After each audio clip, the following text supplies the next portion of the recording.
all night long. It's gotta be that house music, no, you can't go wrong. It's gotta be that house music all night long. It's gotta be that house music, no, you can't go wrong.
Okey, pagi, selamat datang semua ke majlis ilmu kita malam ni. Okey, sebelum kita mulakan sesi malam ni, pastikan semua orang yang join kita malam ni offkan mic jika tidak perlu dan juga offkan kamera jika dalam keadaan berpakaian tidak sopan. Dan saya minta semua orang sediakan pen dan buku sebab malam ni kita akan dapat banyak ilmu daripada speaker kita. Okey, sebelum itu kita semua doakan kepada majlis kita, doakan dulu kepada supaya majlis kita malam ni berjalan secara lancar. Okey. Okey, sebelum tu saya perkenalkan diri dulu ya. Nama saya Nong, Nong anak perempuan Aitiang. And then nama panggilan sanak saudara panggil saya Cit lah ataupun kawan-kawan panggil saya Cit. Saya ibu kepada 3 orang putera dan masih lagi bekerja. Tadi pun baru je balik daripada kerja pukul 7 sampai rumah. Okey, sebelum tu sebelum itu kita tengok kita baca tiap speaker kita malam ni seperti yang ramai dah tahu. Speaker kita malam ini ialah Prof. Dr. Abdul Aziz. Beliau berasal dari Pasir Putih, Kelantan, sama juga macam kampung husband saya. Husband saya pun daripada Pasir Putih juga. Okey, beliau join Forever sejak bulan November 2013 dan sejak 2014 sampai 2020 Prof telah layak Prof telah mencapai Eagle Manager sebanyak 6 kali. Lepas tu walaupun beliau sangat sibuk dengan urusan klinik. Lepas tu Prof Aziz juga adalah pakar diabetik dan ketua penyelidik bekam klinikal dan juga sebagai pensyarah pakar perubatan masyarakat Universiti Sains Malaysia Kubang Kerian Kelantan. Okey, sekarang Prof Aziz telah pun bersara dari berkhidmat di HUSM dan memberi tumpuan sepenuhnya untuk berkhidmat kepada masyarakat di klinik rawatan beliau di Kubang Kerian Kelantan. Tahniah kepada Prof kerana sudah mencapai CBM buat kali kedua dan capai Forever to Drive level ketiga pada tahun 2020 dan juga complete Eagle Manager pada 2021 hanya dalam tempoh masa 5 bulan. Hebat kan? Jom kita beri tepukan kepada Prof dengan type 9333.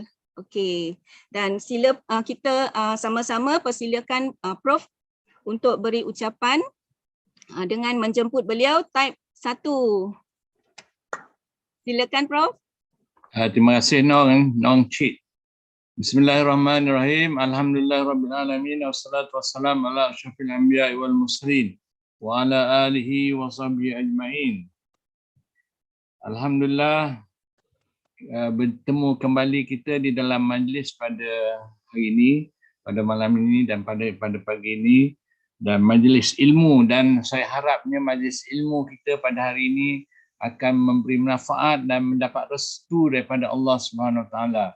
Ini sebenarnya satu perkongsian amat penting untuk kita, terutamanya pada sekarang ini kita menghadapi wabak COVID-19 yang belum reda dan pelbagai perkara yang membimbangkan semua orang disebabkan COVID-19. Dan salah satunya adalah apa yang saya akan ceritakan ialah berkenaan dengan apa yang kita panggil myocarditis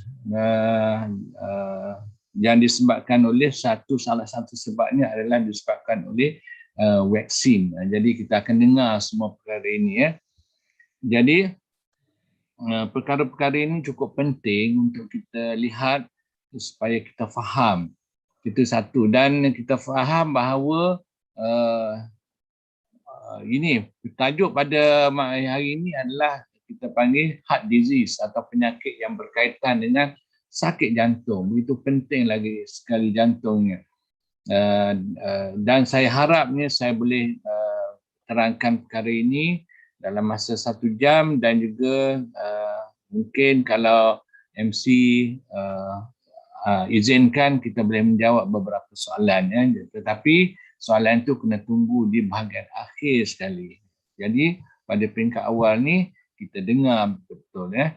Dan ini adalah sakit jantung. Kita tahu bahawa jantung ni cukup penting sekali dan ia merupakan, kalau kita tengok 10 penyebab kematian yang utama, nombor 1 adalah sakit jantung. Sudah 10 tahun lepas itulah keadaannya. Sakit jantung itu nombor 1. Dan juga sakit yang berkaitan salur darah. Di seluruh dunia, bukan saja di Malaysia, di seluruh dunia.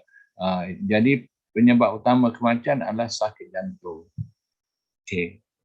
Dan ini adalah jantung. Jantung ni organ yang cukup penting sekali dan terletaknya pada tempat yang cukup strategik, iaitu di dalam dada. Dan dada ni bukan sahaja ditutupi dengan kulit ataupun otot, sebab dia tu penting. Jadi Allah SWT ni dia tutup dengan cage, apa dia panggil, thoracic cage.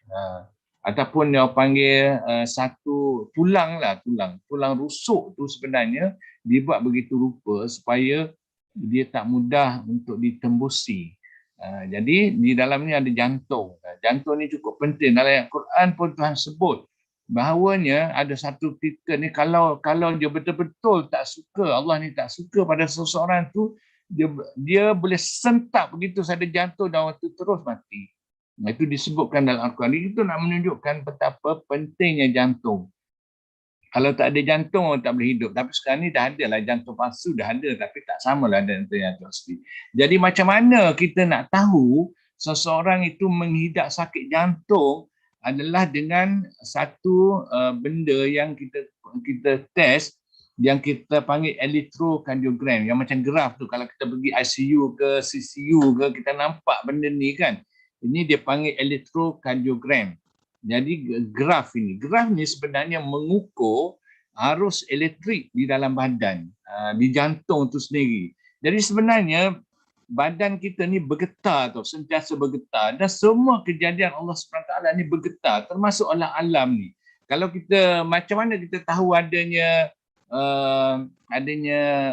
apa kita panggil gempa bumi. Gempa bumi ni kita ukur melalui scale, kita panggil Richter scale kan. Kalau kita duduk sini, kalau gempa bumi di Afrika pun kita tahu kan, di Indonesia memang tahu lah sebab dia dekat. Daripada mana kita tahu? Sebab dia getaran daripada bumi itu sendiri. Jadi begitulah juga kita boleh ukur getaran dalam jantung kita ni melalui elektrik. Sebab semua bahan-bahan yang Allah jadi ini bergerak.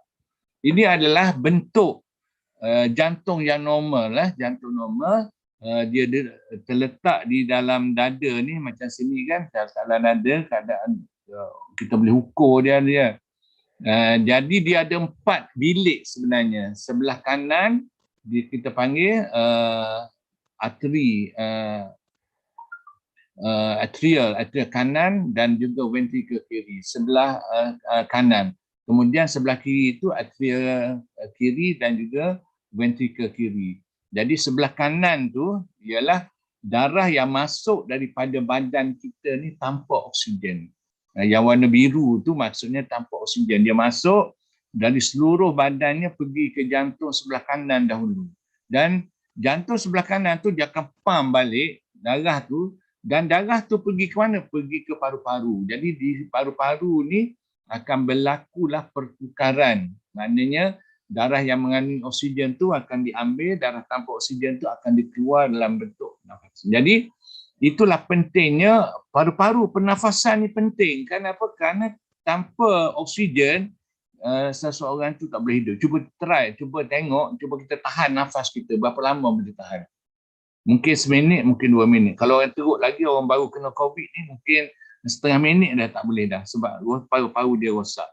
Jadi itulah dia jantung. Jadi tetapi walaupun jantung tu penting, tetapi dia kena dapat sumber oksigen daripada paru-paru. Jadi organ-organ kita ni berkaitan. Dan jantung ni dia tak boleh nak ada sendiri, dia perlu ada apa kita panggil salur darah. Salur darah ni dia ada 2, iaitu arteri, iaitu yang darah yang membawa oksigen. Warna merah tu dia panggil arteri. Warna biru tu dia panggil vein ataupun vena. Vena ni adalah bukan vena FBO kita tetapi vein, iaitu salur darah yang mengandungi yang tanpa oksigen. Jadi berapa jauh panjang kalau kita sambung kalau kita sambung arteri tu, salur darah yang warna merah sambung lagi ke salur darah warna biru dan campur kapilari. Kapilari ini salur darah yang halus sekali. Dia panjangnya 60,000 batu. 60,000 batu panjangnya. Maksudnya apa? Kalau 60,000 batu ni maksudnya kita boleh keliling dunia beberapa kali ya. Itu panjangnya. Jadi kejadian Tuhan ni cukup unik sekali, di mana apabila darah salur darah kapilari ini, dia salur darah halus ni, dia pergi kepada dia lapisan kulit dengan tujuannya apabila berada di lapisan kulit tu supaya kita dapat keluarkan toksin daripada badan kita keluar melalui lapisan kulit. Jadi kapilari itu betul-betul di bawah kulit. Jadi toksin ni boleh dikeluarkan melalui peluh sepatutnya, tetapi kita tak berpeluh, jadi toksin tak boleh nak keluar. Jadi ada dalam badan. Kemudian toksin ni lagi, kalau kita biasa buat bekam, saya mengajar bekam ya, kita boleh keluarkan toksin tu daripada badan ni. Kalau tak keluar peluh, kita keluar melalui darah. Apa kita panggil, kita buat bekam. Jadi itu adalah semata-mata untuk mengeluarkan toksin daripada badan. Itu dia yang kita kata detox itu. Penting sekali, teramat penting detox. Bukan saja detox melalui usus, tetapi detox melalui salur darah tadi. Okay, ya. Nah, inilah yang dikatakan elektrokardiogram ataupun ECG. Jadi kalau kita ukur ECG, kalau kita tengok monitor lah, kalau kita tengok BP monitor apa semua sekali dia ada macam ni kan. Jadi nadi kita ni average-nya berapa tahu average? Boleh tak tulis kat situ berapa average nadi ni nak tahu seseorang yang dewasa? Boleh tulis kat situ nak tahu. Ada tulis 60, 65, 110. Ini nadi ya, nadi bukannya tekanan darah. Tekanan darah ni yang lain kita. Ni nadi. Maknanya dalam 1 minit tu berapa kali nadi kita berdenyut. Senang je nak tahu. Cuba kita tekan ni kat kita punya tangan ni, wrist ni, tangan ni. Ini tempat kita periksa nadi. Dan cuba kita ukur dalam masa 15 saat ni berapa. Cuba ukur. Itulah kadar dia. Dan kita kali dengan 4 lah. Kali dengan 4. Average-nya adalah 72. Ada yang tulis 60, 80 tu betul lah. Average-nya adalah 72. Yang terbaiknya kena kurang daripada 70. Kurang pada 7, itu yang terbaik lah. Itu sebabnya kalau kita tengok atlet, dia punya nadi ni slow saja. Pasal apa nadi slow? Sebab dia punya jantung ni adalah kuat. Jadi sekali dia pump, darah boom keluar ke jantung. Tetapi orang tak sihat, jantung dia akan berdenyut laju. Mungkin sampai 100, 120. Itu tak sihat lah. Jadi orang tak sihat ni jantung dia laju. Ataupun orang yang ada thyroid, orang panggil thyroid toxicosis. Thyroid dia tinggi, tu jantung laju lah. Jadi yang terbaiknya 70 ke bawah. Kalau macam orang yang sihat, jantung dia kuat, lagi slow je. Tetapi dia tak boleh nak slow sangat. Kalau orang sakit jantung dia juga, kalau dia punya nadi kurang daripada 65 ke 50, 45, itu tanda tak sihat juga. Dia boleh pingsan begitu saja sebab nadi yang terlalu slow. Bila nadi selalu slow, jadi darah yang keluar daripada jantung tu sikit saja. Jadi slow sangat pun tak boleh. Laju sangat pun tak boleh. Slow sangat ni kita panggil penyakit apa? Bradikadia. Bradikadia ni, jadi macam mana nak atasi masalah bradikadia? Bradikadia ni memang slow lah. Macam ni slow lah. Tengok graf yang ada sini kan. Ini slow. Jadi bradikadia ni bahaya. Dia boleh pingsan. Tiba-tiba berjalan pingsan. Jadi orang macam ni nak buat. Inilah mereka-mereka yang perlu menggunakan, menggunakan orang panggil bateri lah, bateri. Pacemaker. Kena pakai bateri. Itu kalau nadi dia slow sangat, 45 dia boleh meninggal. Jadi untuk memastikan nadi dia maintain pada 72 tadi ataupun 70 tadi, kena pakai bateri. Ini dia pakai bateri. Tapi kalau nadi dia terlalu laju, itu boleh makan ubat lah. Ada ubat lah untuk mengurangkan gumpalan nadi. Itu sebab setengah-setengah orang tu dia akan berdebar kan. Berdebar ni sebab kena nadi dia terlalu laju. Jadi dia bahaya juga nadi terlalu laju. Okey. Lagi apa yang kita tengok kat apa tu kat ni? Selain daripada selain daripada kita tengok nadi tadi, yang atas sekali ni 70 yang 70 ini adalah nadi. Satu lagi yang kita rekod ni ialah tekanan darah. Tekanan darah dipanggil tekanan darah yang atas tu tekanan darah sistole. Sistole ni adalah masa jantung tu mencut. Berapa tekanan darah? Tekanan darah dia pada masa tu dia lebih tinggi lagi lah. Sama ada 120, dia average-nya 120. Kalau tinggi sangat pun tak boleh. Kalau rendah sangat pun tak boleh. Dan yang bawah tu average-nya adalah 80. 80 ni diastolic semasa jantung tu relax. Itu bacaan dia. Jadi average ni 80. Setengah-setengah orang tu dia bila dah meningkat tua, dia lebih tinggi lagi. Tetapi tak boleh lebih pada 90. Kalau 140, maksimumnya adalah 130. Kalau ada orang kecil manis, dia kena rendah lagi. Jadi melihat tekanan darah tu kita apa bahayanya tekanan darah ni kalau terlalu tinggi? Ya, terutamanya orang muda. Bahaya.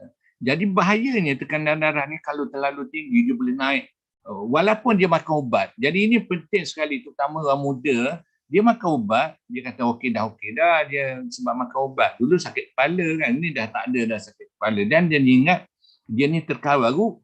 Walaupun dia dah tak ada sakit kepala, tapi kalau tekanan darah tu sentiasa melebihi 140, bahayanya adalah pada buah pinggang dia. Ramai orang saya tengok yang rosak buah pinggang, terutama orang muda yang umur 30 tahun, 35 tahun, tengok-tengok buah pinggang dah rosak. Tanya pasal apa? Kolesterol normal. Kecil manis, tak ada kecil manis. Habis macam mana boleh rosak buah pinggang? Disebabkan oleh tekanan darah ni terlalu tinggi. Dia tanpa dia ketahui. Dalam minggu ni saya tengok ada seorang budak ni yang umur 19 tahun, buah pinggangnya sudah rosak. Dan tengok-tengok tekanan darah terlalu tinggi, 190. Jadi itu bahayanya, yang paling bahayanya adalah buah pinggang rosak tanpa disedari. Biasanya kanak-kanak ni yang berumur bawah 20 tahun apa saja, dia jarang yang kena stroke. Walaupun tekanan darah tinggi sebab pada masa tu salur darahnya masih kuat lagi, dia tak pecah, dia tak ada iskemia. Tetapi yang merosakkan adalah buah pinggang dia. Kalau tekanan darah. Jadi itulah kena pastikan. Dan macam mana nak pastikan? Ini pentingnya kita nak kena adakan pencegahan. Ini yang penting sekali. Kita jangan kena tunggu sakit. Jadi macam mana kita tak nak kita ada darah tinggi, ada kecil manis, ada sakit jantung. Ya. Dan dalam ni juga dia ada di SPO ni adalah tekanan, kita nak tahu peratusan oksigen dalam darah juga, dan juga pernafasan kita. Pernafasan kita ni agak-agak berapa dalam seminit pernafasan? Pernafasan, tulis itu berapa kadar seminit. Dalam seminit ni berapa kali kita bernafas? Boleh tulis, nak tengok. Ada yang tulis 20, ada 12, 18, 20, 60. Wah, siapa tulis 60? Pernafasan kita, kadar pernafasan yang terbaik adalah, ada yang tulis 15, itu dekat-dekat nak betul lah. Pernafasan ni 16, average 16 je.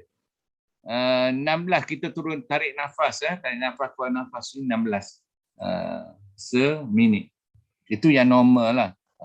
Jadi kita boleh tahan nafas ni berapa lama agaknya, average. Jadi kita boleh tengok berapa lama. Kita nak tahu kesihatan paru-paru kita ni, kita cuba kita tahan nafas kita. Tahan nafas, tengok berapa minit.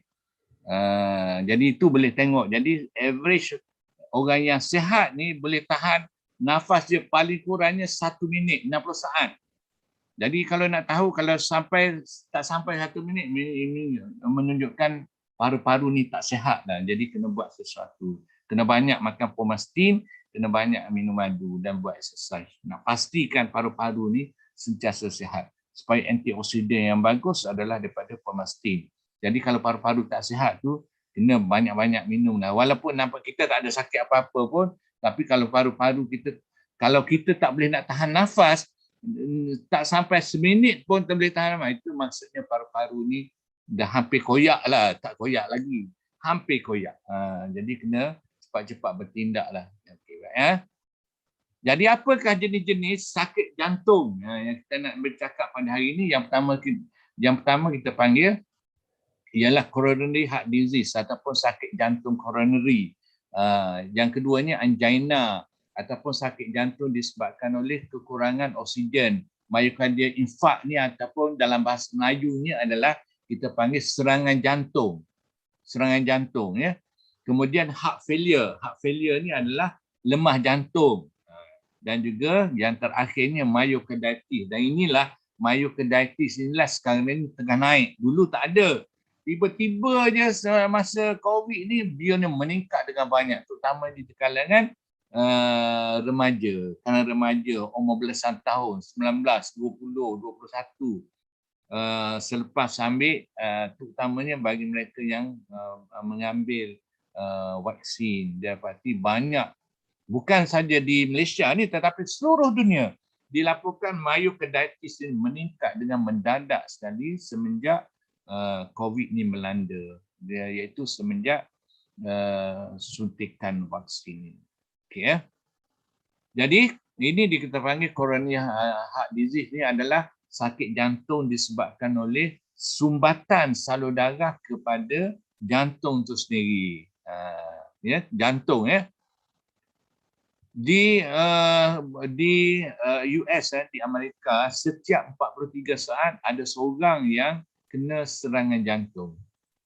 Dan setiap tahun lebih kurangnya 1.2 juta kes orang yang kena sakit jantung di US. Lumayan banyaklah. Okey. Jadi apa yang berlaku ni adalah ni senang saya tunjuk gambar lah, ya. Apa yang berlaku ialah di jantung tu, dia inilah salur darah. Sebelah kanan sekali, sebelah kanan saya tu yang kita tengok yang ini adalah salur darah yang normal. Salur darah yang normal macam ni, luas, jadi darah boleh pergi dengan lajunya. Tetapi lama-kelamaan disebab makanan kita terlalu banyak lemak dan juga terlalu banyak kita panggil pro-inflammatory. Tidak semestinya lemak tau. Pro-inflammatory ni makanan-makanan yang tidak sihat yang kita makan. Makanan segera, itu tak sihat. Kita kurang makan sayur, kita kurang makan buah. Kita tidak buat detox pada diri kita. Jadi dalam salur darah kita tu makin lama makin dia bermulanya ada satu ketul yang panggil nidus ni, tempat permulaan. Jadi makin lama makin banyak berlaku sumbatan, tersumbat. Akhirnya macam ni, ya. Makin lama makin besar dia sumbatan dia, makin lama makin besar. Dan juga salur darah tu makin lama makin kecil sampai macam ni. Kalau macam ni tak boleh pakai langsung dah, kena buat bypass dah. Kalau macam ni macam ni boleh lagi lah taruh stand kita panggil supaya salur darah di jantung tu terbuka balik. Kat sini pun boleh. Kalau sini pun stand pun tak boleh dah. Kena potong, atas dia potong, bawah dia potong dan ganti dengan salur darah yang baru. Tak boleh nak pakai dan tersumbat terus. Jadi apakah caranya kita nak buat supaya dia tak berlaku macam ni? Inilah pentingnya kita menggunakan omega 3 dan omega 9. Jadi jangan tunggu berlaku sumbatan baru nak makan. Itu sebabnya sepatutnya kita nak menyelamatkan orang daripada salur darah ni tersumbat pada masa sihat. Jangan tunggu sakit baru nak ambil. Jadi kita dah tahu dah punca dia. Jadi inilah yang berlaku. Cuba tengok ni jantung. Cuba tengok begitu banyaknya sekali lemak ni kan. Ini yang ada pada dinding jantung. Dan apa yang berlaku pada salur darah di jantung ni, cuba tengok macam ni. Berlakulah sumbatan macam ni. Jadi kalau tersumbat macam ni, darah langsung tak boleh nak pergi. Jadi apa yang berlaku adalah sel-sel pada jantung sini disebabkan oleh darah tak boleh nak pergi, berlaku sumbatan ni. Itulah yang berlaku heart attack. Ataupun inilah berlaku serangan jantung. Jadi apa tanda-tandanya orang kena heart attack macam ni? Disebabkan sumbatan macam ni, apa yang berlaku ialah, saya nak tunjukkan sebelum tu. Apa yang berlaku adalah dia akan rasa sakit sangat di bahagian dada dia. Sakit macam orang kena tikam. Kena tikam. Dan dia disebabkan oleh terlalu amat sakit, dia akan berpeluh. Berpeluh. Jadi dia buat apa pun tak kena. Dia rasa nak buang air besar, pergi toilet, tak keluar. Nak kencing, tak keluar. Tetapi dia memang resah dan dia akan badan berpeluh. Dan dia boleh collapse ataupun boleh tak sedar diri pada masa itu. Ini adalah tanda serangan jantung. Dan sakitnya memang teramat sakit lah. Macam kita ambil pisau kan, hiris dada kita. Macam itulah sakit dia. Jadi, kalaupun kita tak ada ECG, tak ada apa-apa nak buat, kalau tengok macam tu, sama ada orang tua kita ke ataupun suami ke isteri ke, terutama yang badan obes, badan gemuk ni, inilah ataupun yang dah ada kencemahan ni, kalau dia kena macam tu, kena cepat-cepatlah, tak payah kira mengenai lain, sama ada telefon ambulans ataupun kalau ambulans tak dapat, masuk saja dalam kereta dan bawa ke hospital kecemasan. Itu adalah, dan dia ni, dia menentukan sama ada hidup ataupun mati lah. Kalau orang kena, dia bergantung pada salur darah tu besar mana yang tersumbat. Kalau salur darah yang besar tersumbat, dia boleh meninggal on the spot. Itu sebabnya orang kena heart attack ni biasa berlaku. Bila tahu dia berlaku? Dia berlaku sebelah malam, subuh. Pukul 2-3 pagi kan. Kadang-kadang disebabkan oleh dia bermimpi yang ngeri. Jadi menyebabkan salur darah naik terlalu tinggi dan boleh menyebabkan berlaku salur darahnya boleh pecah. Dan juga pada masa tu dia excited sangat.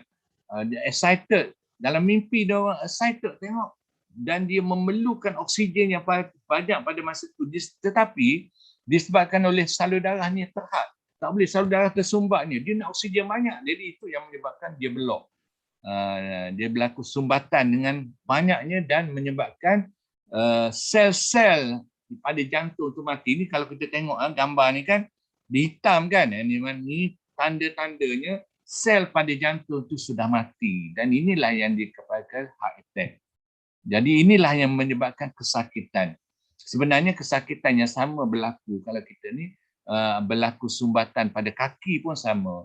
Ya, ini adalah kalau berlaku sumbatan tu pada otak, dia menyebabkan stroke. Kita telah bincang pada bulan lepas kan pasal stroke. Jadi itu yang berlaku. Proses yang sama. Jadi kalau salur darah kita ni tak elok pada jantung, begitulah juga salur darah ni tak elok pada otak kita. Begitulah juga salur darah ni tak elok pada buah pinggang dan juga pada kaki. Sama, proses yang sama berlaku. Jadi sebelum benda ni berlaku pada diri kita, terutama orang yang bermuda yang rasa sihat ni, kena jaga sebelum dia ni berlaku. Jadi apakah bahan yang paling utama sekali untuk mengelak ini daripada berlaku? Kalau sumbatan 100% tu memang kena buat, sama ada bypass ataupun sekarang ni kita ada kita panggil ECP, yang nanti saya akan tunjuk video di akhir sesi ini. ECP macam mana kita nak mengatasi masalah sumbatan itu. Tetapi untuk mengelakkan daripada sumbatan berlaku, inilah yang kita kena ada omega 3 dan omega 9 dalam jumlah yang betul. Kita jangan pandai-pandai nak pergi nak cari sendiri. Okey, ni kita cari omega 3. Omega 3 ambil, kemudian omega 3 kita ambil fish oil ni, kita panggil omega 3 kan, pergi ambil. Kemudian kita nak ambil pula, kita pergi cari sendiri omega 9 daripada minyak zaitun, pergi cari sendiri, beli kat farmasi. Jadi kita ambil minyak ikan sendiri. Jadi dia omega 3 dengan omega 9 ni kena dalam nisbah yang betul. Jadi dan inilah yang menentukan sama ada salur darah kita ni bagus ataupun tidak. Itu sebabnya ramai yang kita tengok orang yang walaupun dia amalkan minyak ikan, dia beli sendiri kat farmasi, ataupun dia amalkan minyak zaitun sendiri, tetapi tengok-tengok kena stroke ataupun kena heart attack. Pasal apa? Sebab omega 3 dan omega 9 ni tidak dalam proportion ataupun tidak dalam nisbah yang betul yang diperlukan oleh badan. Sebenarnya ada lagi selain pada omega 3 9, dia ada dalam nisbah yang betul, omega 3, omega 6, omega 9 dan omega 7. Semuanya dalam nisbah yang betul. Tapi yang paling penting sekali adalah omega 3 dan 9. Perlu ada dalam nisbah yang betul. Kalau kita tengok sini kan, ini kolesterol kita akan bincang kemudian. Tetapi inilah yang paling penting sekali sebelum kita salur darah itu tersumbat, sebelum salur darah tersumbat jadi macam tu, inilah yang perlu kita amalkan sekarang. Nampak sihat aja, tak ada sakit apa-apa, yang untuk mengelak daripada berlaku. Sebabnya apa? Sebabnya bila salur darah ni telah tersumbat, amat sukar sekali untuk nak pulihkan kembali. Yang ini okey. Selain daripada itu, penting mengapa benda ni berlaku kan? Makin lama makin dewasa kita, makin senang untuk salur darah tersumbat. Pasal apa agaknya? Ini adalah faktor kita panggil disebabkan oleh kandungan. Apa kita panggil kandungan nitrate oxide yang ada di dalam salur darah tersebut. Jadi orang menang, orang dapat anugerah dipanggil Nobel Prize.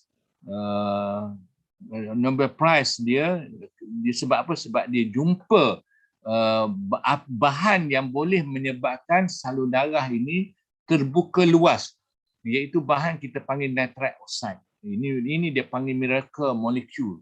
Kenapa? Kerana dengan adanya dia ni menyebabkan salur darah ni boleh terbuka luas. Ini dia orang yang dapat Nobel Prize. Jadi apa yang berlaku adalah adanya L-arginine rupanya yang menyebabkan, inilah prosesnya saya tak nak sebutlah supaya kita tak confuse kan. Tetapi dengan adanya L-arginine ni, dia boleh membuka salur darah pada semua tempat. Jadi mengapa pentingnya L-arginine? Kita tengok sini dulu sebab saya nak tuan-tuan dan puan-puan faham. L-arginine ni dikeluarkan, ni tengok. As we age, we lose 85% of our ability to make nitric oxide. Rupanya badan kita ni berupaya untuk mengeluarkan nitric oxide sendiri. Pada masa kita umur muda, 20 tahun ke bawah, itu sebabnya walaupun tekanan darah dia tinggi, naik sampai 200, 180, 200 pun, dia tak kena stroke tau. Sebab apa? Sebab salur darah dia elok pada umur ni. Pada umur 20 tahun ni, dia walaupun tekanan darah dia tinggi, tetapi salur darah dia cantik, elok, berlalan lancar, jadi tak ada sumbatan. Itu sebab tak ada stroke. Tetapi yang menjadi masalahnya, tekanan darah yang begitu tinggi akan pergi pada buah pinggang menyebabkan kerosakan berlaku pada buah pinggang. Kenapa? Kerana pada umur 20 tahun ni, 100% badan salur darah ni boleh mengeluarkan nitric oxide sendiri. Jadi apabila nitric oxide sendiri, dia ada salur darah dia memang bagus kan. Pada umur 30 tahun umur 30-an tu 80% saja badan dia boleh mengeluarkan nitric oxide, dan pada umur 40 tahun separuh dah tak boleh nak keluar dah. Jadi itu sebab makin lama dia makin sukarlah, makin kecil salur darah dia. Dan kalau dah berumur 60 tahun cuma 15% saja dia boleh mengeluarkan nitric oxide sendiri daripada badan dia. Jadi apa macam mana nak buat? Kalau kita dah kekurangan nitric oxide ni, jadi kita terpaksalah mengambil nitric oxide daripada bahan-bahan luar, ya. Jadi apakah bahan yang mengandungi nitric oxide yang tinggi? Saya banyak kali saya cukup suka share ni, dan saya tak jemu-jemu nak share ni kerana inilah orang panggil menjadi kebanggaan kita yang kita boleh share. Kerana apa? Kerana inilah satu-satunya bahan yang ada dalam market yang mana L-arginine tinggi, L-arginine kita tengok sini, L-arginine 5 gram dalam satu sachet tu, dalam satu siap serving, one serving tu satu sachet kan. Dia mengandungi L-arginin paling tinggi sekali. Paling tinggi. Sebenarnya tak ada suplemen yang lain yang boleh memberi L-arginin sebanyak 5 gram dalam satu sekali kita minum.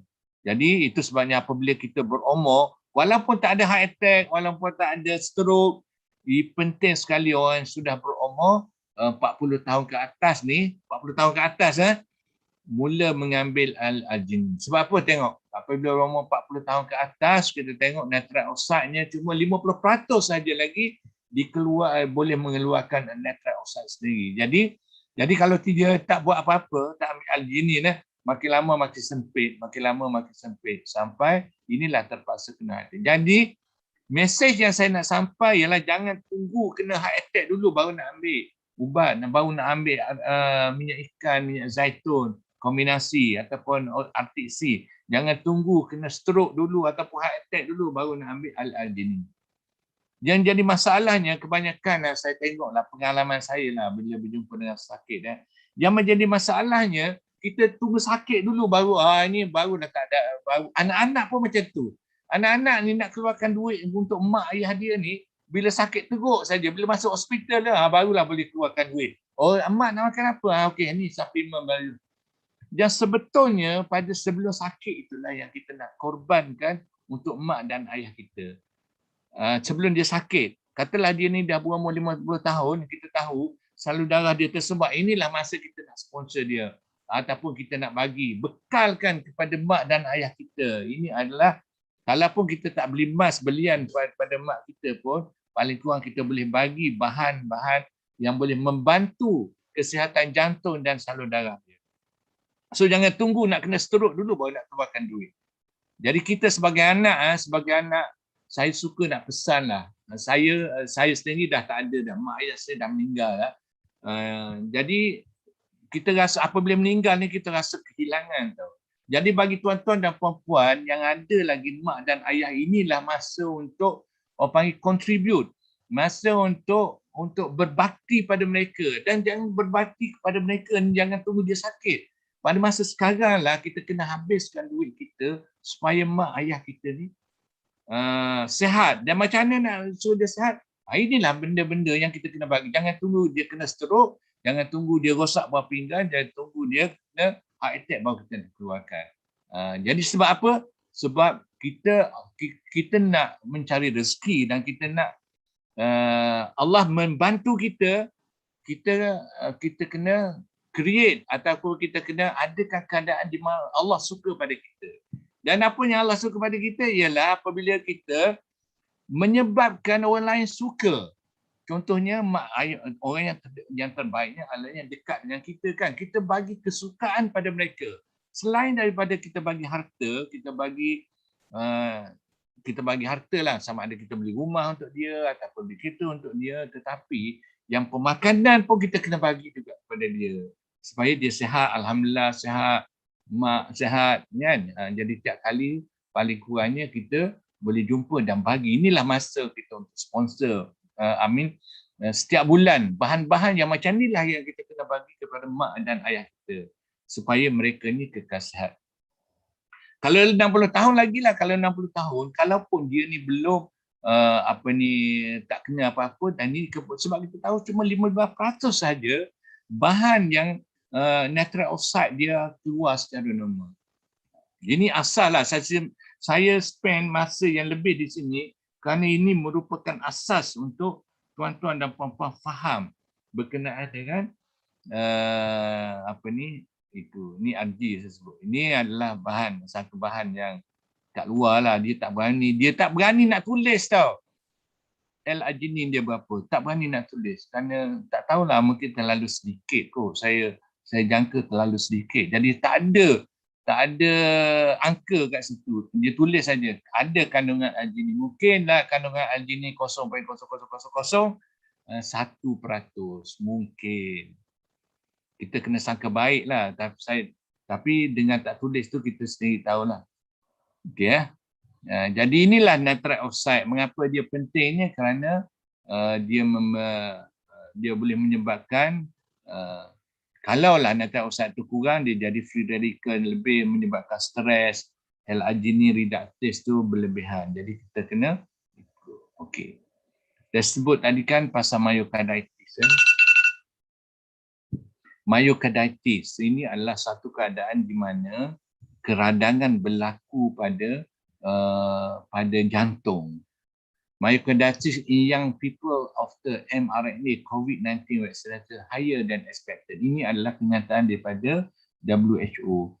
Dia observe data-data seluruh dunia, didapati bahawa myocarditis ni menaik mendadak selepas diberi suntikan, terutama di kalangan kanak-kanak, di kalangan remaja-remaja. Ini satu fenomena yang amat menggerunkan. Okey. Ni dan reportnya mengatakan bahawa could the Pfizer vaccine lead to the heart inflammation?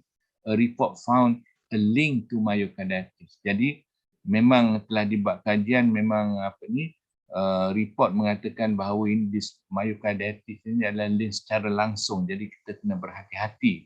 Jadi macam mana kita nak mengurangkan kesan dia? Sekarang sebab kita terpaksa ambil vaksin kan. Tak ada cara nak mengelak daripada vaksin. Jadi cara nak mengurangkan kesan vaksin ini adalah dengan memastikan anak-anak kita atau orang lain adalah meningkatkan dia punya imuniti ataupun pertahanan badan dia tingkat dengan mengambil bahan-bahan yang boleh meningkatkan imuniti dan juga menyebabkan detox. Ini cukup penting sekali. Oksigen concentration ini perlu sentiasa tinggi dan juga kita kena sentiasa jaga dia punya inflammation. Myocarditis ni adalah keradangan pada jantung itu sendiri. Dan keradangan berlaku pasal apa? Keradangan berlaku kerana pertahanan badannya terlalu kurang. Jadi cara nak mengelaknya ialah kita tak ada jalan lain tahu. Nak mengelak kita kena tingkatkan imuniti dan kita tahu bahawa apa bahan-bahan yang boleh meningkatkan imuniti. Ya, itu cukup penting sekali. Kita tahu bahawa pemastin boleh meningkatkan imuniti, vitamin C boleh meningkatkan imuniti, honey, madu boleh meningkatkan imuniti. Jadi kita kena amalkan dan juga B propolis boleh meningkatkan imuniti. Jadi kena sentiasa amalkan, terutamanya bagi mereka yang akan mengambil ataupun sudah mengambil vaksin tadi. Ini lagi report yang dikeluarkan myocarditis. New report takes a close look at 17 boys, 17 kanak-kanak yang umur belasan tahun ni who develop myocarditis yang terjadi myocarditis ni selepas vaksin COVID-19. Each of whom has similar symptoms, timing dan outcome. Sama je. Dia punya tanda-tanda jangka masa lepas suntikan berapa dan outcome. Sama saja. Jadi dia memang inilah yang teori yang paling popular mengatakan myocarditis ni di kalangan kanak-kanak, di kalangan remaja ni berlaku directly disebabkan oleh vaksin. Jadi apa yang berlaku? Jadi yang penting kita tak boleh nak mempersoalkan mengapa berlaku, dan yang penting kan kita kena tanya diri kita macam mana nak cegah ianya daripada berlaku. Jadi nak cegah daripada berlaku kena tingkatkan imuniti kita. Sama ada kita sendiri yang nak ambil vaksin ataupun orang lain. Ini yang berlaku. Yang berlaku ni dia ada sama ada acute ataupun acute ni maknanya dia berlaku tiba-tiba. Yang kronik ni dia jangka masa lama. Yang kronik ni kita panggil long covid, maknanya selepas berlaku kita kena COVID tu lama selepas itu baru berlaku. Jadi dia panggil ini disebabkan oleh sama ada dia ni boleh berlaku melalui jangkitan COVID itu sendiri ataupun disebabkan oleh vaksin itu sendiri.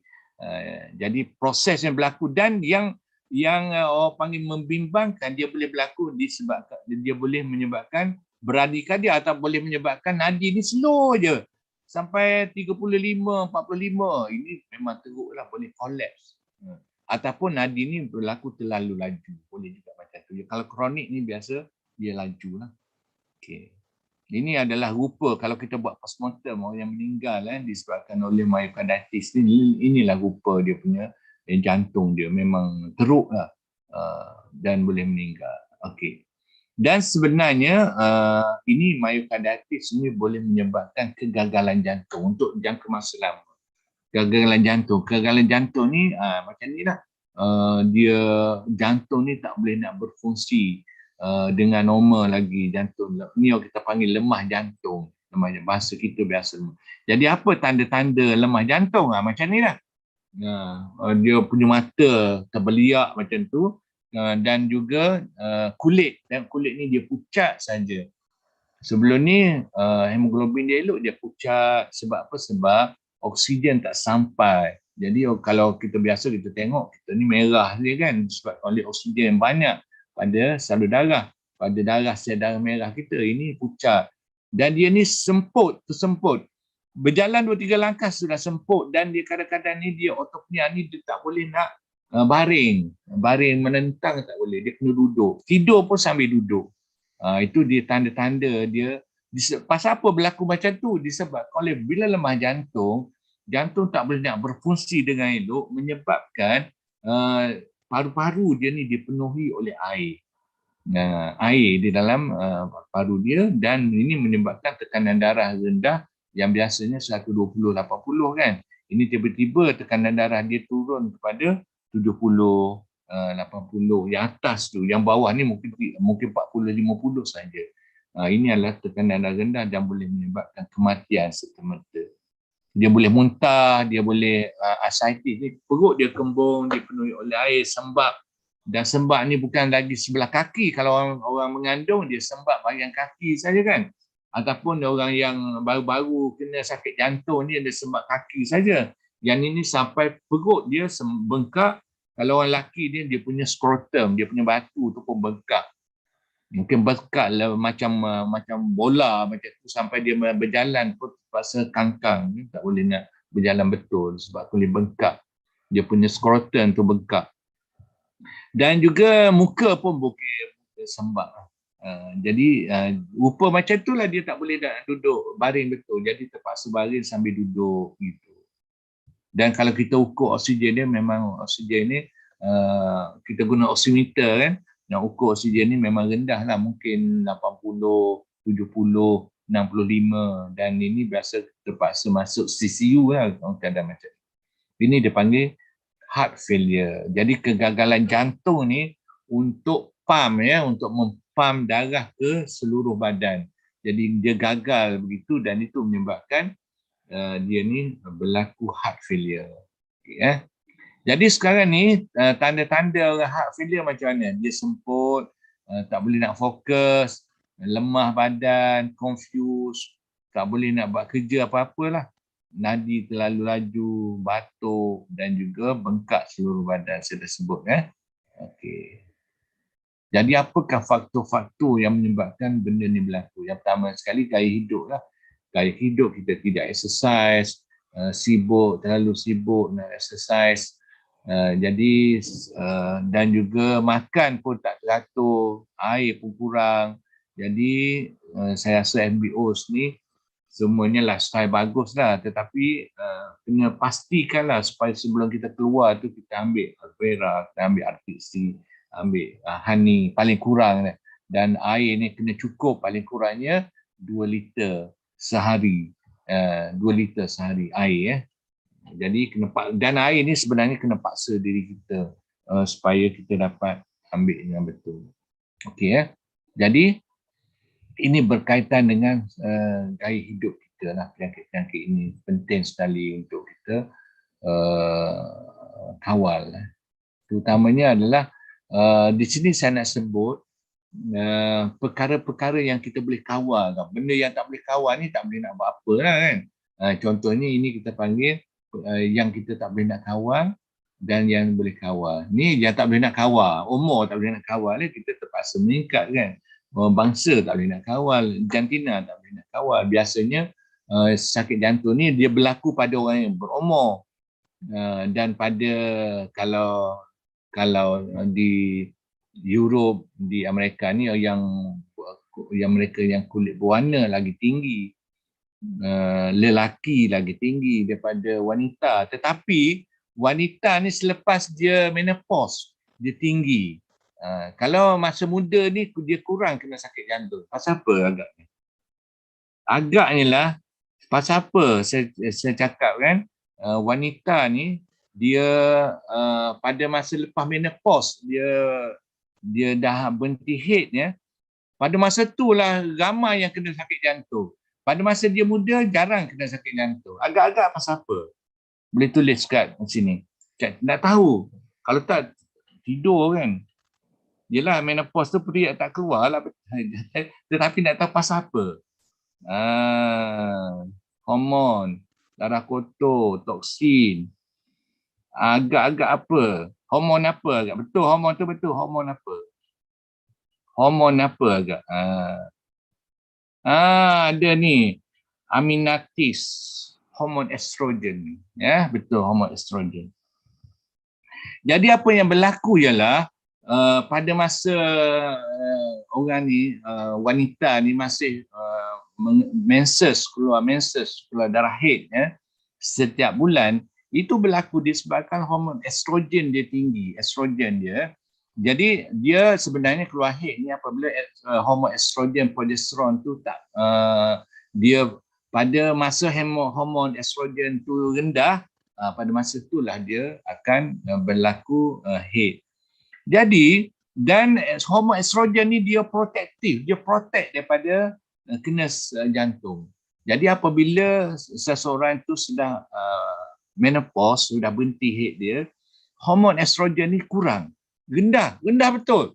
Jadi bila dia rendah itu menyebabkan dia ni tidak protect lagi daripada kena jantung. Jadi apabila kita dah kalau orang ni dah terutama yang sudah menopause, kena lebihkan sikit lah ambil pengambilan bahan-bahan antioksidan, pengambilan bahan-bahan yang boleh meningkatkan imuniti dan juga meningkatkan hormon yang natural, seperti bipolar, propolis, royal jelly itu memang kena banyak sedikit kalau kita dah berhenti haid, dah menopause, kerana kita nak balance, barulah dia kembali balik. Ini cukup penting supaya ada protective effect.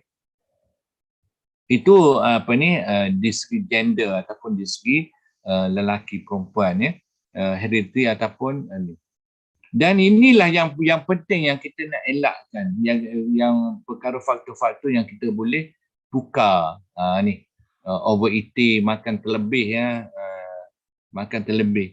Sebenarnya kalau kita nak ikut sunnah Rasulullah SAW, Rasulullah SAW makan sekali sehari saja. Kita makan 4 kali sehari, 6 kali sehari. Jadi kita kata kita nak ikut sunnah kan. Jadi kalau kita nak ikut sunnah betul, kita kena kurangkan dua benda, kena kurangkan masa makan dan kena kurangkan frekuensi ataupun kekerapan makan. Rasulullah makan sekali sehari, para sahabat makan 2 kali sehari.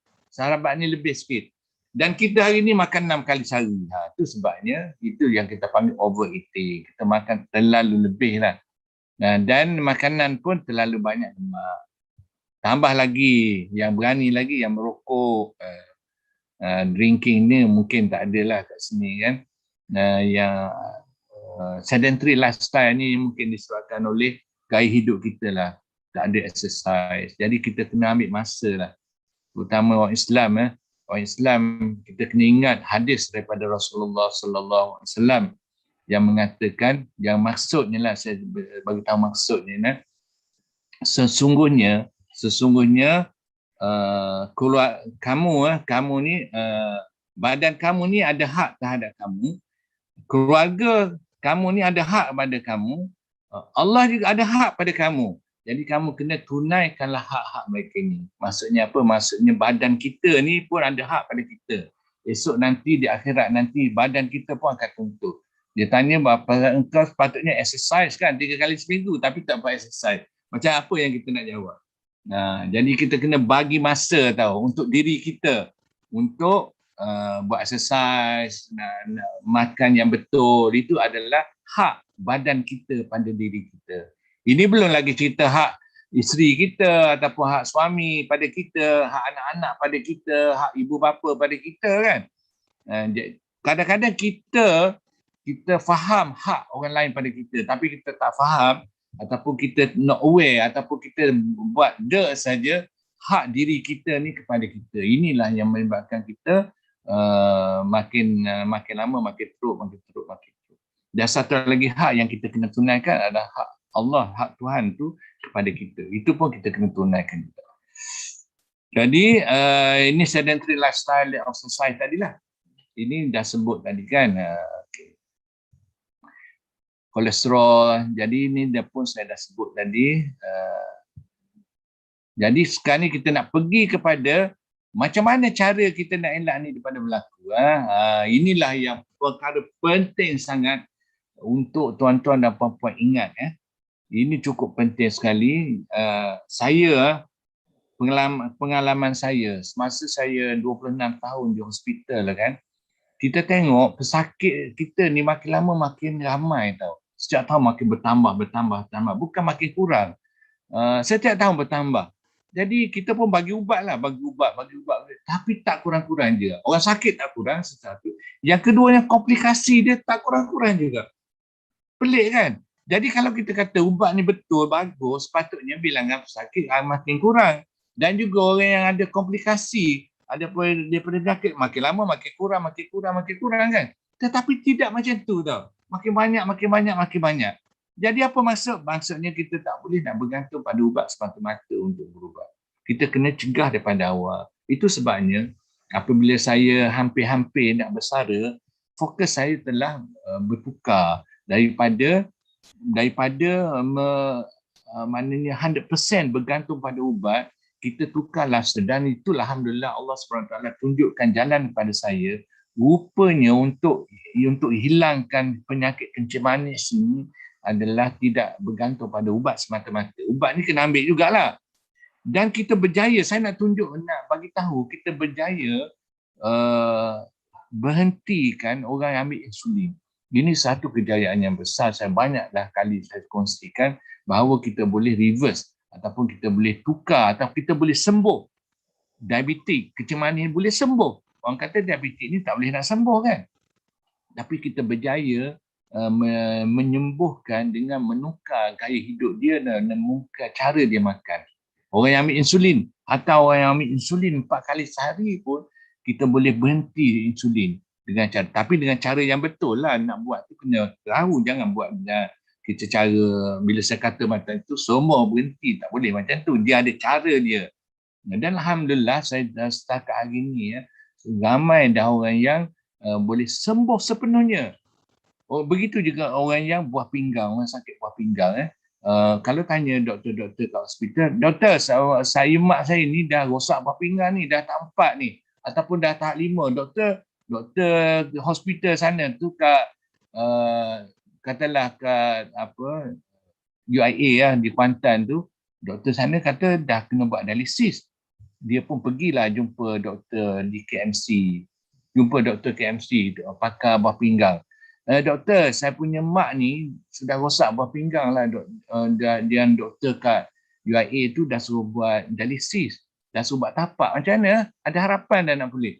Mesti jawapan dia kata tak boleh, tak ada cara nak elakkan dialisis. Buat je lah dialisis. Kan? Pergi kat mana-mana pun itulah jawapan dia. Tetapi kalau jumpa saya kata insya-Allah masih ada harapan. Tapi kena ikut sepenuhnya dengan cara yang saya tunjukkan, dan kita telah buktikan bahawa boleh dibuat dan telah ditunjukkan memang boleh dibuat, bukan melalui ubat tapi dengan melalui kena tukar seluruh cara makan dia, kena tukar makanan dia makan pun kena tukar, dan seluruh kehidupan dia tukar. Itu sebab saya kalau teruk sangat saya nak suruh datang tempat saya, sebab saya boleh monitor dan dia pesakit pun ada confident untuk ikut. Bukan buat membuta tuli. Membuta tuli tu tak boleh lah. Tapi dia ada cara dia. Dan alhamdulillah setakat ini kita menunjukkan hasil yang cukup bagus. Walaupun dia semua dah buat tapak ke, dengan syaratnya apa? Jangan buat dialisis lagi lah. Kalau dah buat dialisis, kita angkat tangan lah, surrender, tak boleh nak buat apa dah. Kalau sebelum tu insyaAllah. Begitu juga saya nak bagi tahu, saya pernah share dengan tuan-tuan dan puan-puan, begitu juga orang kena bara, penyakit-penyakit yang doktor kata tak boleh nak baik. Contohnya sakit psoriasis, SLE, lupus, SLE ataupun lupus, psoriasis, sakit kulit, eczema dan sebagainya. Semua tu doktor kata, oh tak boleh nak ubat ni. Dan approach-nya apa tahu? Approach inilah yang tengok tuan-tuan tengok kat depan tu. Ni. Inilah approach kita. Ini tak lain dan bukan menjadi rahsia. Tetapi ada cara lah. Kalau ubat tu, ubat mana nak makan, ubat mana nak berhenti. Ada cara dia, jangan buat sendiri. Tetapi basicnya ataupun asasnya inilah dia. Bukan nak selindung-selindung. Kalau tuan-tuan ingat yang ni, ini dah cukup dah untuk dia menghadapi masalah yang dihadapi oleh rakan-rakan saudara mara kita. Saya dapati kekurangan kita ataupun kita gelojohnya kita ni, kita semua sakitnya adalah kita nak bagi ubat. Semua nak tambah sampai terlalu banyak ubat dan sehingga timbulnya komplikasi pada badan. Komplikasi disebabkan ubat. Berapa ramai orang yang kena heart attack disebabkan oleh bagi makan painkillers. Berapa ramai yang kena barah disebabkan oleh ubat-ubat darah tinggi. Berapa ramai yang kena rosak buah pinggang disebabkan oleh ubat kencing manis. Ramai sangat. Jadi saya pun rasa bersalah lah dulu kita fokus kepada ubat saja, tetapi kita tak fokus untuk membuang toksin pada badan dia.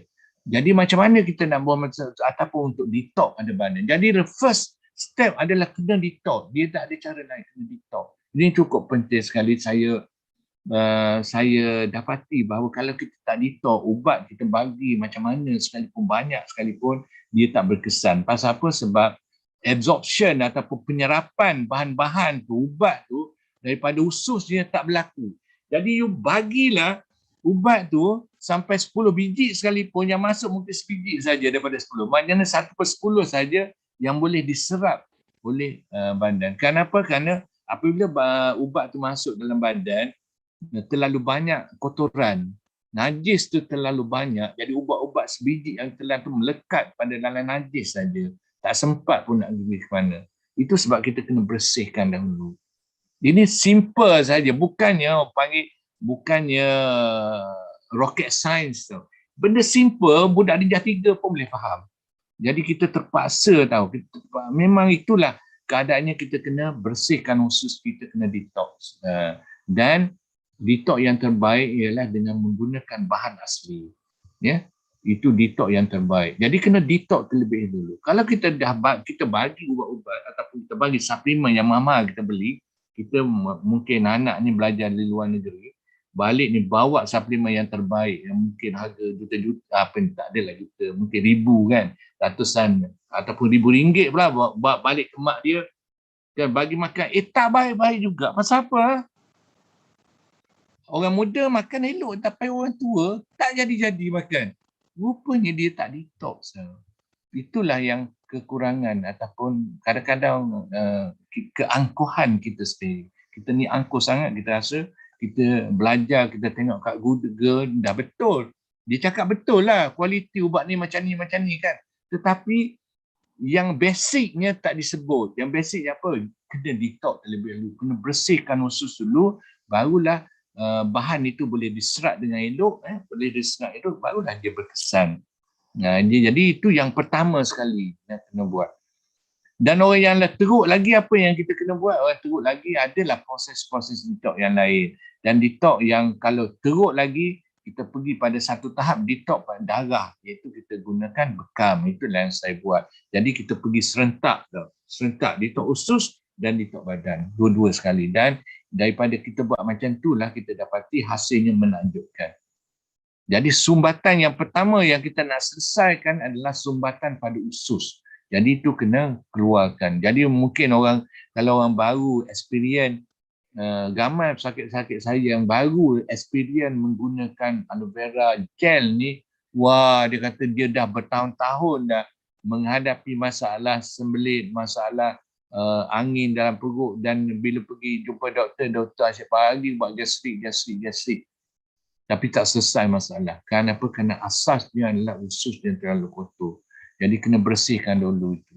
Jadi dua benda yang perlu dibersihkan. Yang pertamanya usus kan perlu dibersihkan, dan yang kedua adalah salur darah pun perlu dibersihkan. Jadi macam mana nak bersihkan salur darah? Yang saya kata tadi lah, kena ada omega, kombinasi yang betul antara omega 3 dan omega 9. Iaitu menggunakan kombinasi yang betul lah, yang tuan-tuan dan puan-puan tengok yang di tengah-tengah tu, iaitu R2C. Itu adalah kombinasi yang betul yang harus kita buat. Dan sebelah kanan dan kiri ini macam tangan kanan dan tangan kiri lah. Tangan kanan adalah kena ada nutrisi yang bagus. Tangan kiri ini adalah kena ada imuniti yang bagus. Jadi barulah badan kita ni pada tahap yang seimbang. Kanan ada, kiri ada. Jadi detox ni adalah macam kepala kita. Jadi ini asas dia. Jadi kalau kita tak ada kepala ataupun kepala berserabut, boleh ke tidak kita berfikir dengan hidup? Tak boleh. Jadi itu sebabnya orang mengalami masalah kronik, sembelit yang kronik ni, dia tak boleh berfikir dengan betul. Asyik nak marah aja, hot temper. Sikit-sikit nak marah. Isteri lambat masak pun dia kena marah, dan macam-macam lagi. Jadi itu adalah masalah disebabkan oleh toksin yang banyak dalam badan. Jadi kalau ada keseimbangan macam tu sebabnya dia panggil healthy triangle. Jadi kena ingat kandungan-kandungan dia. Jadi penting sekali lah kita ingat bahawa ini supaya kita dapat mencapai tahap kesihatan yang optimal. Okey. Dah sejam saya bercakap, dan ini cukup penting bagi mereka yang mana salur darah dia tersumbat dengan teruk sekali, tak ada cara nak terbuka, ya. Ni dah teruk sangatlah ni, dah tersumbat. Macam saya tunjukkan salur darah yang dah totally block, ya. Macam ni, totally block ni, macam mana nak buat? Ini tak cukup dengan ambil RG, tak cukup dengan exercise lah kalau dah tersumbat macam ni. Yang ni, ya. Ni tersumbat, betul-betul tersumbat ni, tak boleh nak buat apa lah. Ini kena buat langkah yang agresif lah. Jadi apa yang saya boleh offer ataupun kita buat ni adalah kita panggil ECP. Saya nak tunjuk video. Kejap aja. Ini adalah mesin ECP je. Jadi dengan ada kita buat macam ni, dia akan boleh buka balik salur darah. Saya sendiri pun buat. Ini menjadi rutin saya. 3 kali seminggu, 2 kali seminggu saya buat. Walaupun tak ada sumbatan, tapi saya nak pastikan salur darah saya ni sentiasa elok. Alhamdulillah saya tak pernah kena apa-apa masalah lah setakat ni sebab kita amal pemakanan, tetapi inilah yang saya buat. Jadi dengan buat macam ni dia akan terbuka. Jadi pada mereka-mereka yang tak boleh dah nak buat angiogram, nak buat stent tak boleh, nak buat bypass tak boleh, dia takut nak bypass ataupun terlalu berisiko tinggi, boleh meninggal semasa buat operation. Dan inilah caranya yang terbaik untuk membuka balik salur darah. Okey, ya, ini tempat saya lah kita buat itu. Okay. Jadi kita telah bersiaran selama berapa minit? Selama 1 jam 10 minit. Jadi saya rasa saya nak berhenti setakat itu, dan mungkin saya serahkan kepada MC lah sama ada nak terima soalan ataupun macam mana. Jadi saya ucapkan terima kasih pada tuan-tuan dan puan-puan yang sudi mendengar, dan sekarang ni saya serah kembali pada MC. Wabillahi taufiq wal hidayah. Wassalamualaikum warahmatullahi wabarakatuh. Silakan. Okey, terima kasih kepada Prof yang beri penjelasan yang sangat jelas malam ni. Semua orang sila type 2 untuk beri tepukan, dan terima kasih kepada Prof malam ni. Okey, Prof, kita buka kepada 3 soalan lah, ya. Ya, boleh. Sini saya ada 3 soalan.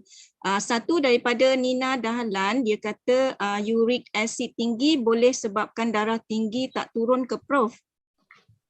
Uric acid dia bukan menyebabkan tekanan darah tinggi. Uric acid ni dia boleh menyebabkan gout. Jadi warning saya pengalaman saya, orang yang uric acid tinggi ni dia kena kontrol makan lah, kena berhenti makan daging, ayam tak boleh, daging tak boleh. Jadi apa yang penting adalah dia kena ambil apa tahu, dia kena ambil ikan saja, seafood pun tak boleh. Itu yang pertama. Yang keduanya ialah yang eloknya dia kena buat bekam. Kalau nak ambil ubat, dia ada ubat allopurinol, tapi saya tengok kalau ambil ubat allopurinol dia boleh ada komplikasi pada buah pinggang. Komplikasi lagi cepat buah pinggang dia rosak. Jadi kena hati-hatilah. Jadi pengalaman saya yang terbaik adalah buat bekam. Sebulan sekali kena buat bekam. Kalau kena gout, itu saja ubat dia. Yang terbaiknya kena buat bekam. Jadi kalau buat bekam tu makin lama makin kurang. Sehingga dia punya uric acid tu normal. Jadi uric acid ni kena hati. Kalau tuan tu pergi hospital, dia bagi allopurinol. Dan kalau tuan-tuan pergi kat pusat dialisis, dialisis tengok. Kalau dia ni umur, dia katalah umur dah baru 45 tahun, baru 35 tahun, tengok buah pinggang dah rosak. Cuba tanya dia, apa puncanya? Punca jawapannya adalah disebabkan oleh uric acid tinggi, disebabkan oleh gout, dan ambil ubat pula allopurinol. Jadi itulah menyebabkan makin cepatlah dia buah pinggang dia rosak dan buat dialisis. Jadi cara dia kena jaga makan. Jadi apa yang kena makan adalah tadilah mana kita nak kena kurangkan daging dan kena kurangkan ayam, kena kurangkan seafood. Jadi bila kita kurang macam tu, macam kita nak ganti dengan apa? Ganti dengan bahan-bahan yang mengandungi antioksidan yang tinggi. Jadi kena amalkan pomastin, kena amalkan aloe vera gel, kena amalkan RTC dan juga amalkan honey. Itu paling kurang. Dan untuk ada tenaga kita kena amalkan Forever Life. Jadi bagi tenaga pada kita. Okey. Okey, soalan nombor 2 kita refer kepada soalan daripada Nurun Asila. Dia tanya kalau dah start dialisis boleh stop tak, Prof? Setakat ni tak boleh. Kalau dah dialisis tu kena terus adalah sebab bila dah dialisis tu, dalam mesin dialisis tu telah ambil alih fungsi buah pinggang. Jadi kena teruskan je lah. Jadi dan kita pun kita tak usah bercita-cita tinggi lah, sebab bila dialisis ni dia banyak komplikasi dia. Jadi kalau dia dialisis tu kira bye-bye je lah. Jadi teruskan dialisis je lah. Jadi kalau kita nak suruh dia sihat kan, amalkan macam pomastin, amalkan ambil honey, itu je lah. RTC tu boleh ambil, tak ada masalah. Tetapi untuk pulih kembali macam normal tu, tak ada. Yang lebih elok kita pergi pada orang lain. Okey, lagi? Okey, soalan ketiga daripada DZM. Dia tanya berapa lama selepas vaksin boleh ada kebarangkalian heart problem, especially remaja? Okey, dia boleh dia biasanya berlaku dalam masa 14 hari. 14 hari yang dalam masa selepas ambil itu. Jadi itu sebabnya kita kena betul-betul perhatikan. Dan pada masa yang eloknya, jadi macam mana cara nak elak daripada berlaku ialah 2 minggu. 2 minggu sebelum appointment untuk vaksin tu, kita telah ambil ataupun kita telah bekalkan dengan antioksidan yang tinggi. Kena ambil vitamin C. Vitamin C kalau orang dewasa ni nak lebih kurang dalam, kalau absorbensi itu 5 biji. 5 biji 3 kali sehari, maknanya 15 biji sehari. Kalau remaja ni kita ambil 4 biji dan 3 hingga 4 biji 3 kali sehari. Maknanya 3 kali 4 dalam 12 biji macam tu. Jadi itu yang pertama, vitamin C. Kemudian kena ambil lagi adalah pomastin. ambil Pemastin dan kena ambil juga Akran Forever Life. Jadi dan juga honey lah. Jadi ini bahan-bahan inilah yang akan meningkatkan immunity. Jadi dia bersedia dah nak pergi. Jadi dan 2 minggu selepas vaksin pun kena kekalkan pengambilan itu. Jadi ini adalah satu cara lah untuk mengelakkan daripada berlaku masalah-masalah yang saya sebutkan tadi lah, masalah myocarditis tadi. Okey, lagi? Kita last lah Prof, soalan yang keempat daripada Ik Pongsawat. Saudara ada kencing manis, ambil AVG, B-propolis dan Atixi tapi dia ada healing crisis, tidur yang aktif dan sukar buang air besar. Apa pandangan Prof sama ada boleh apa ni? Yang ni daripada Fik ni, Pongsawat. Saudara ada kencing manis, ambil AVG, B-propolis dan Artixi tapi dia ada healing crisis, tidur yang aktif dan suka buang air besar. Apa pandangan Prof sama ada boleh teruskan ataupun patut stop dulu? Okay. Ini bahasa orang muda ni. Boleh teruskan. Yang pertama sekali soalan kita kena tanya balik. AVG tu ambil berapa banyak? Kalau biasanya ambil terlalu sedikit, ambil 2 sudu, 3 sudu, tak cukup. Sebab kita tahu usus kita panjang berapa panjang dia? Satu badan. Ketinggian kita. Panjang usus. Campur-campur kita berapa kaki agaknya usus? 6 ke 7 kaki. 13. 13. 13. Jadi kalau dia ambil 2 sudu, 3 sudu, mana nak berkesan? Mana nak berkesan? Tak berkesan. Jadi soalan pertamanya saya akan tanya, kalau orang cakap macam dia akan semelit, setelah ambil saya kena tanya, ambil berapa banyak ambil? Jadi kalau tak cukup, memang itulah kesan dia. Jadi kena ambil banyak. Ambil aloe vera ni kena ambil paling kurangnya 200 ml. 3 kali sehari. 200 ml ni banyak mana tahu, 1 gelas. Yang eloknya senangnya 1 mug lah sekali ambil. Macam tu ambil baru berkesan. Jadi itu yang pertama. Jadi kalau dia masih lagi selit, kena ambil lagi lah.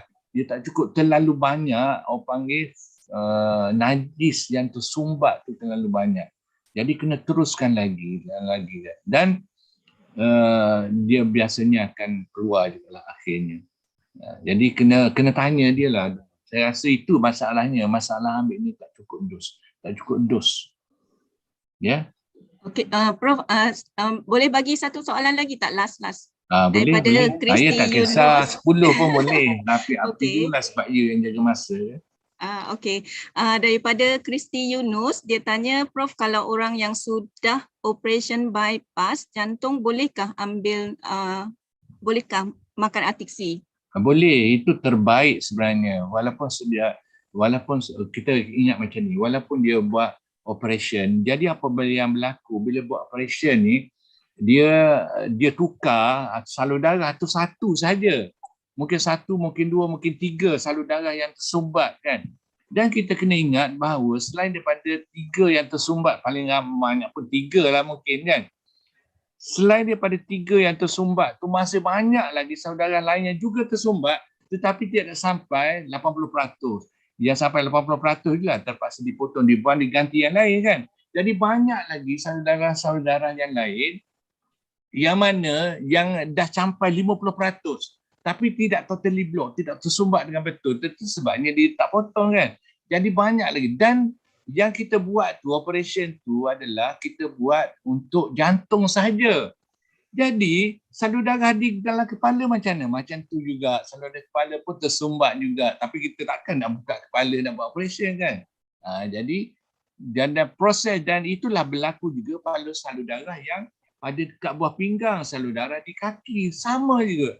Jadi kita perlu ambil di situ adalah RG ni dan juga Artixi ni perlu diambil, terutamanya bagi mereka yang pernah kena sakit jantung dan pernah buat operation. Kena sentiasa ambil. Tak ada pilihan lah. Kalau bagi saya memang tak ada pilihan. Kena ambil. Wajib lah, wajib. kena ambil, bukan sunat lagi, bukan sunat, bukan makruh, jauh lah kan, wajib ambil. Kenapa? Kerana salur darah, maknanya kita tahu, oh ini salur darah kat jantung dah tersumbat ni, kena buat operation. Macam mana salur darah dalam kepala? Macam tu jugalah, tersumbat jugalah. Tetapi tak buat operation. Salur darah kat buah pinggang, macam tu juga. Jadi untuk elak benda tu daripada berlaku, jadi kena amalkan, kena gunakanlah. Jadi sebenarnya itu adalah indication ataupun alamat Tuhan nak bagi kepada kita bahawa alamatnya adalah oh salur darah badan you ni dan seluruh badan tersumbat, jadi kena ambil. Jadi itu sebabnya kita perlu banyak wang sebenarnya. Banyak wang untuk kekal sihat. Jadi yang pentingnya kita boleh dapatkan minum makan ni secara percuma kalau kita tahu cara dia. Okey ya? Okey. Okey, sebab tengok macam ramai ada soalan ni Prof, kita teruskan sikit lagi boleh? Boleh Yang ni je. kan please satu lagi daripada Ida. If breast cancer stage 4, produk apa yang kita patut advise dia ambil? Okey, breast cancer stage 4. Sama juga base, okey, asas dia kan. Jadi bila orang tanya saya kata apa ni produk apa yang nak ambil untuk sakit ni kan. Asasnya sama saja. You kena ingat ni happy triangle itu saja. Jadi tak boleh kata okey ambil honey. Dia bukan macam tu. Dia perlu ada keseimbangan. Ya, keseimbangan itulah dalam happy triangle tu. Jadi orang yang mula-mula cipta happy triangle ni kita patut salute dekat dia. Ya. Iaitu Datuk Desmond. Sifu kita. Jadi ini memang boleh digunakan. Saya memang bila saya tengok mula-mula saya tengok pasal happy triangle ni, wah ini kata ini orang panggil superb, terbaik tau. Jadi dia boleh digunakan untuk semua jenis penyakit. Ya, penyakit. Maksudnya apa? Kita tak boleh nak terus pergi, okey, you ambil lah apa tu RTC memang bagus untuk kanser kan. Tapi tak boleh nak terus pergi ke sana tau. Kenapa? Kerana you ambil 10 botol RTC pun tetapi kalau tak detox tak jadi. Jadi asasnya kena ada happy triangle. Dan kalaulah dia itu dah bagus kan kita bagi RTC, tetapi dia makan, kalau dia tak jaga makan, dia akan jadi balik. Jadi supaya dia ni tak terlalu banyak bergantung pada makanan yang orang panggil sampah, iaitu makan banyak karbohidrat, makan daging lah, ayam lah, KFC lah kan. Jadi kalau kita tak nak terlalu banyak makanan-makanan yang begitu, jadi kita terpaksa ataupun kita kena assurekan suruh dia ambil Forever Light, kerana Forever Light ini akan membagi tenaga kepada dia, ya, bagi tenaga. Jadi dia tak ada, bila dia tenaga cukup, dia tak adalah nak makan tu, nak makan ni kan. Jadi kena terpaksa ambil yang Forever Light. Dan sekali lagi untuk meningkatkan imuniti kena ada bahan-bahan yang boleh meningkat imuniti dia. Kita tahu Permestin itu adalah yang terbaik untuk meningkatkan imuniti. Ya. Jadi itulah caranya untuk kita menjelaskan. Kalau orang tanya, ini makan ni nak produk apa? Kena bagi tahu balik, ingat kepada happy triangle ni. Happy triangle ni boleh digunakan untuk semua jenis penyakit. Jadi bukan satu jenis makanan lah. Kita boleh sebut kalau ini penyakit ni nak makan apa, bukan satu jenis tau. Kena ada, cumanya kadang-kadangnya orang yang kekurangan, ada kekangan dari segi ekonomi, tak boleh nak ambil banyak kan. Jadi tak boleh nak ambil banyak tu, kita ambil satu-satu lah. Tetapi bagi saya lah yang wajibnya adalah yang wajib adalah ambil aloe vera gel, kena detox. Kerana nak meningkatkan pengaliran darah, ambil RTC. Yang terbaiknya ambil RG lah. Tapi kalau tak cukup duit, juga RTC. Kemudian yang sebelah tangan kanan ni, tangan kanan dalam triangle tu, saya katakan ambillah madu satu. Sebelah yang kiri ni, ambillah Permestin satu. Jangan ambil satu-satu. Itu bagi yang orang panggil ada kekangan dari segi keuangan. Jadi itulah di segi pemilihan. Jadi kalau dia ambil satu saja, kalau boleh tak saya nak ambil artisi saja. Boleh, tetapi dia tak sempurna lah. Kita nak tengok, bila kita bagi, sihat lah, betul lah. Orang ambil stage 4 breast cancer pun boleh hidup. Bukan boleh hidup, boleh terus hidup. Saya pernah ceritakan, orang kena breast cancer stage 4. Doktor kat hospital dah bagi tahu, tak ada harapan. Awak balik rumah baca Yasin sajalah. Mungkin boleh hidup 2-3 hari je. Bukan sebulan, 2 bulan tau. Mungkin 2-3 hari je. Jadi doktor tak nak buat apa-apa dah. Kak dia balik baca Yasin. Itu sajalah nasihat saya. Doktor cakap macam tu. Dia tengok kat kecemasan saja. Tapi alhamdulillah, pesakit tersebut sekarang ni dah 4 tahun sihat, boleh pergi sekolah, mengajar balik dan baru ni boleh beranak seorang lagi. So you cuba imagine macam mana orang stage 4 breast cancer boleh beranak seorang lagi. Itu adalah satu anugerah yang cukup bagus. Jadi walaupun apa orang bagi tahu pun, yang penting sekali adalah kita kena ikhlas nak bantu mereka dan kita kena tunjukkan jalan-jalan macam mana kita boleh bantu mereka. Ya, saya rasa itu sajalah yang saya sampaikan. Saya rasa dah cukup lah kot kan Prof, sebab sekarang pun dah hampir 10 malam. Okey, kesimpulannya saya pun suka sangat dengan Prof punya pendapat tadi. Sebenarnya kita kena bagi dekat ibu bapa kita sebelum mereka sakit. Itu saya sangat-sangat setuju sebab saya dah amalkan sejak saya kenali produk Forever Living, dan Prof lah yang menjadi sumber inspirasi kepada saya untuk mempelajari lebih lanjut lagi tentang suplemen, especially suplemen yang berasaskan sumber alam. Macam Prof selalu cakap kita jaga makan.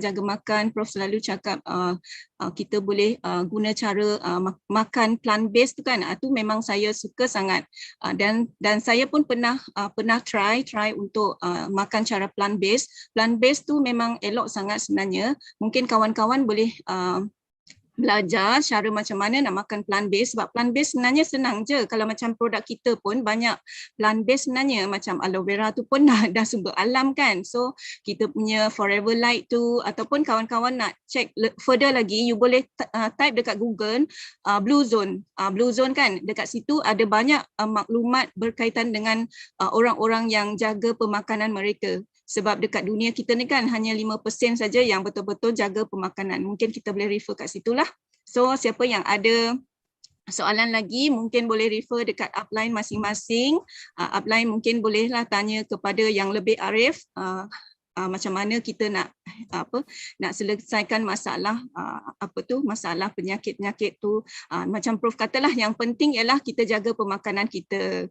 Okey Prof, okey, semua orang kita type 933 untuk beri untuk tanda terima kasih kepada Prof yang meluangkan masa yang sangat berharga malam ini. Dan untuk menutup acara ni, kita akhiri dengan acara ambil gambar. So harap-harap kita boleh dapat ambil sedikit lah sebelum semua left. Okey, semua orang buka kamera lah. MC, saya sudah ambil semua gambar ya. Oh ya ke? Okey, kalau betul. macam tu kita boleh bersurai lah ya. Terima kasih Jun, terima kasih. Terima kasih semua orang, semua leader. Thank you. Jumpa lagi di lain masa. Take care. Bye. Bye.